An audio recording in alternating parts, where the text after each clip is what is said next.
Hello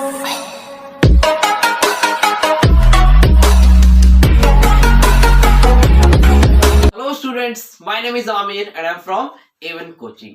सो students, कैसे हैं आप सब? आई होप आप सब बहुत अच्छे से होंगे और जो वीडियोस आ रही है उसको एंजॉय कर रहे होंगे और अपनी पढ़ाई बहुत अच्छे से कर रहे होंगे।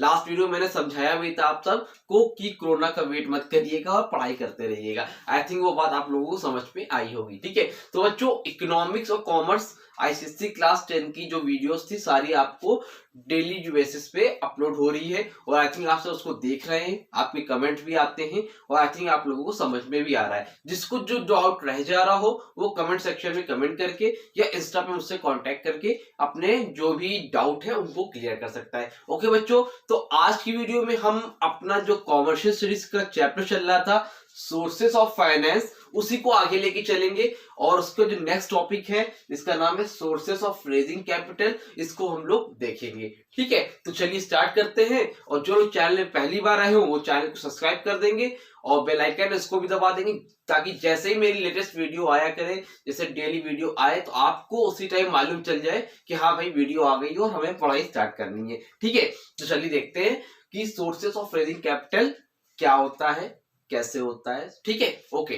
तो सोर्सेस ऑफ रेजिंग कैपिटल, इसका मतलब क्या है? सोर्सेस का मतलब मैंने बताया जरिया, रेजिंग कैपिटल मतलब किस तरह से हम कैपिटल जुटा सकते हैं, इकट्ठा कर सकते हैं। तो सोर्सेस ऑफ रेजिंग कैपिटल, देखिए बच्चों, जब आप कभी भी कोई भी बिजनेस करेंगे, एक छोटी सी दुकान खोलिए, बड़ी सी दुकान खोलिए, मॉल खोलिए, मतलब कुछ भी करिए, किसी भी तरह का बिजनेस करिए, तो उसमें आपको क्या लगाना पड़ेगा? पैसा लगाना पड़ेगा कि नहीं लगाना पड़ेगा? पड़ेगा। तो पैसा जो लगाना पड़ेगा उसको दो तरीके से आप लगा सकते हैं। जो कैपिटल लग रही है बिजनेस में, जो पैसा लगाते हैं उसको हम लोग क्या बोलते हैं? कैपिटल। तो जो आप कैपिटल लग रही है वो दो तरीके से लग सकती है। ठीक है, एक तो हमारा है ओन फंड्स, ठीक है, और दूसरा क्या है हमारा? Borrowed funds. बताता हूं, एक मिनट। देखिए, पहला क्या है हमारा? ओन फंड्स और दूसरा है हमारा बोरोड फंड्स। मतलब कहने का, या तो पैसा हम खुद लगा लें, बिजनेस स्टार्ट कर रहे, या तो हमारे पास इतना पैसा हो कि उस पैसे को हम खुद से लगा दें, किसी से भी पैसा लेना ही नहीं पड़े। ठीक है, ये तो पहला हो गया, एकदम सिंपल हो गया। जब बिजनेसमैन अपने सारे पैसे खुद से लगाता है वो ओन फंड्स हो गया, खुद से लगाते हैं। सेकेंड है बोरोड फंड। अब बोरोड फंड्स क्या होता है? बोरोड फंड्स का मतलब होता है जब पैसा किसी और से ले। कहां से ले? मतलब खुद से न लगा के, भाई मेरे पास पैसा इतना नहीं है और हम पैसा कहीं और से इकट्ठा करें, उसको हम लोग क्या बोलते हैं? बोरोड फंड बोलते हैं। अब बोरोड फंड्स में देखिए आता क्या है, पैसा कहां से इकट्ठा होगा, इसमें ध्यान समझिएगा। एक तो हो गया, मतलब जो किसी आउटसाइडर से हम पैसा ले, वो कौन सा पैसा होता है? Borrowed fund. ठीक है, शेयर हो गया। अब शेयर के जरिए से पैसा आ सकता है, ठीक है, डिबेंचर्स के जरिए से पैसा आ सकता है, ठीक है, ये सब सिक्योरिटीज होती है, इसका मतलब मैं अभी वन बाय वन समझाऊंगा आपको। बॉन्ड्स के जरिए से पैसा आ सकता है, ठीक है, और भी बहुत से तरीके होते हैं जिससे पैसा आ सकता है, बट आपके जो सिलेबस में सिर्फ उतना ही बताऊंगा। ठीक है, तो शेयर दो तरह के होते हैं, एक होता है इक्विटी शेयर, होते तो और है बट आपकी जो सिलेबस में वो दो ही पूछा है। ठीक है, एक होता है इक्विटी शेयर, एक होता है प्रेफरेंस शेयर, ठीक है, और डिवेंचर्स होता है और एक बॉन्ड्स होता है। बॉन्ड्स भी आपको सिलेबस में नहीं। ठीक है, तो देखिए, तो अब दो तरीका मान चलिए, एक तो है शेयर और एक तो है डिवेंचर। इस दो तरीके से आप पैसा ला सकते हो। अब एक एक करके समझेंगे शेयर क्या होता है और डिवेंचर्स क्या होता है। ठीक है, अब देखिए शेयर का मतलब समझिएगा। मान लीजिए आपकी एक कंपनी है, क्या है ये? आपकी एक कंपनी है। अच्छे से समझिएगा, सारा कॉन्सेप्ट क्लियर हो जाएगा। ठीक है, आपकी क्या है? कंपनी है। अब आप कंपनी को स्टार्ट कर रहे हो, क्या कर रहे हो? आप कंपनी को स्टार्ट कर रहे हो। उसको स्टार्ट करने में सपोज 10 करोड़ रुपीस लग रहे हैं। कितने रुपए लग रहे हैं? 10 करोड़ रुपीस लग रहे हैं। अब आपने क्या किया, आपके पास 8 करोड़ रुपीस थे। कितने रुपीस थे? 8 करोड़। 8 करोड़ मतलब वो कौन सा पैसा हो गया? Own funds. मतलब खुद के पास आपके पास 8 करोड़ रुपए थे, तो आपने 8 करोड़ रुपए खुद से लगा दिया। अब कितना कम पड़ रहा है बच्चों? 2 करोड़ कम पड़ रहा है। कितना कम पड़ रहा है? समझते जाइएगा, लिखते जाइएगा। ठीक है, तो 10 करोड़ में 8 करोड़ खुद से लगा दी, वो हमारा क्या हो गया? Own fund.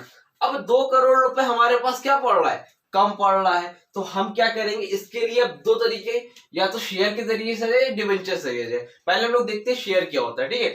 तो अब 2 करोड़ रुपए कम पड़ रहा है, तो जो कंपनी है वो क्या इश्यू करेगी?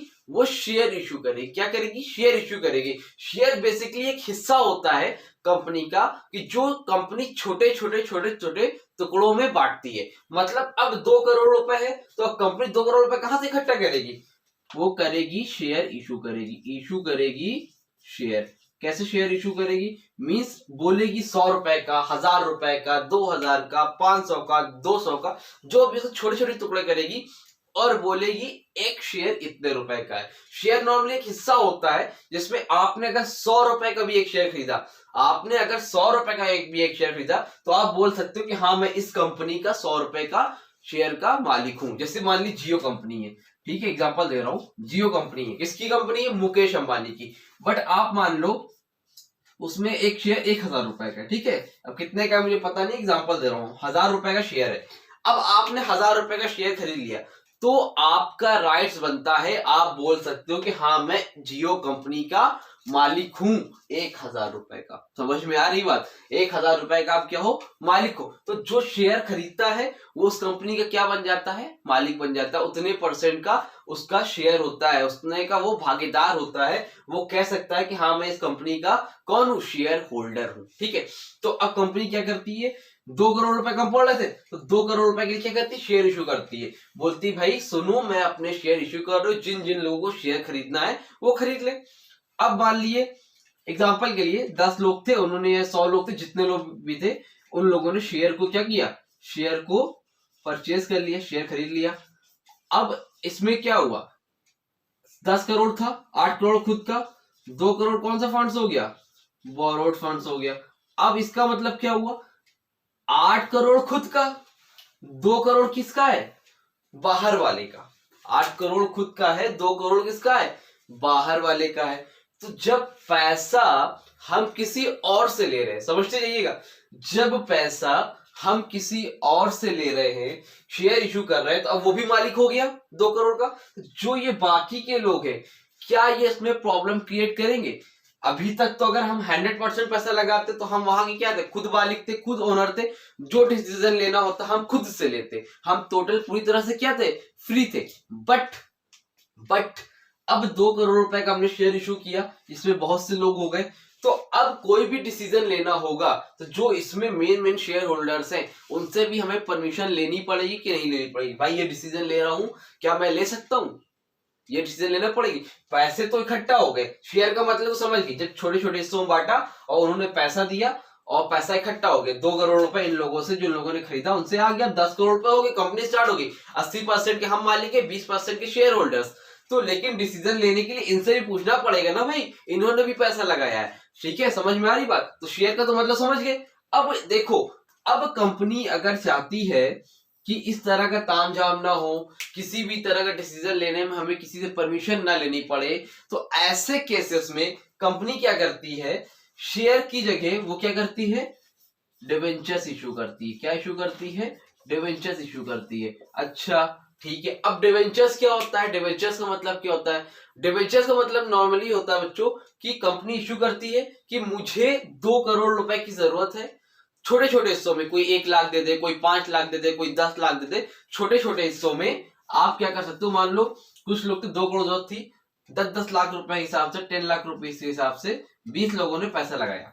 तो अब इसमें क्या होगा? लोग पैसा लगाएंगे, बट किसी भी तरह का उसमें आपके इंटरफेयर नहीं करेंगे। सिर्फ वो 10 लाख रुपए लगाएंगे और बदले में कंपनी क्या करेगी? इनको 11 लाख या 12 लाख जो भी इंटरेस्ट होगा, विद इंटरेस्ट, समझते जाइएगा, इंटरेस्ट बढ़ाकर जो पैसा लगाए हैं वो डिवेंचर्स होल्डर को देगी। समझ में आई बात? फिर से सुन लिए, इसमें क्या होता है? इन लोग पैसा लगाए, ये भी शेयर होल्डर बन जाते हैं, इनका भी राइट्स हो जाता है, वो भी कंपनी में डिसीजन लेने लगते हैं। बट डिवेंचर्स में क्या होता है? एक फिक्स अमाउंट के साथ कुछ पैसे बढ़ाकर कंपनी इंटरेस्ट के साथ बढ़ाकर जो भी डिवेंचर्स होल्डर होता है उसको देती है, और जो डिवेंचर्स होता है उसका किसी भी तरह का इंटरफेयर नहीं होता है कंपनी के अंदर। समझ में आया? यहां तक बात क्लियर है? समझ में आ गई बात? तो शेयर होल्डर कौन होता है? जो खुद भी मालिक बनता है, बट डिवेंचर्स में कंपनी का किसी भी तरह का इंटरफेयर नहीं होता है। इसको सिर्फ और सिर्फ अपने इंटरेस्ट से मतलब होता है, सिर्फ और सिर्फ अपने इंटरेस्ट से मतलब होता है। एक पर्टिकुलर टाइम के बाद, एक फिक्स पीरियड के बाद कंपनी पैसा बढ़ाकर डिवेंचर्स होल्डर को देती है। ये होता है शेयर और ये होता है डिवेंचर्स। यहां तक कोई दिक्कत हो तो बच्चों पूछ लीजिएगा, कमेंट करके पूछ लीजिएगा, कमेंट सेक्शन में जान लीजिएगा, ठीक है। आई थिंक अगर यहाँ तक कोई प्रॉब्लम नहीं है तो बहुत अच्छा है, और हो तो कमेंट में पूछिए, इंस्टा पे पूछिए, मैं आपके लिए हाजिर हूँ, ठीक है। तो यही तक रखते हैं वीडियो को। शेयर और डिवेंचर्स की डेफिनेशन आपको आपकी बुक में दिया हुआ है, उसको पढ़िएगा। अगर उसमें मीनिंग में कुछ प्रॉब्लम होगी तो भी पूछ लीजिएगा। मोस्ट वेलकम, मैं रेडी हूँ बताने के लिए, ठीक है। तो यहाँ तो देखिए, समझिए, कुछ समझ में नहीं आए तो नेक्स्ट वीडियो तो कमेंट में पूछ लीजिएगा, ठीक है। तो मिलते हैं अपनी नेक्स्ट वीडियो में, और नेक्स्ट वीडियो में हम देखेंगे कि इक्विटी शेयर और प्रेफरेंस शेयर क्या होता है, इन दोनों के बीच में क्या डिफरेंस होता है, बहुत ही मोस्ट इंपॉर्टेंट है, ठीक है। तो मिलते हैं अपनी नेक्स्ट वीडियो में, तब तक के लिए बच्चों थैंक यू सो मच।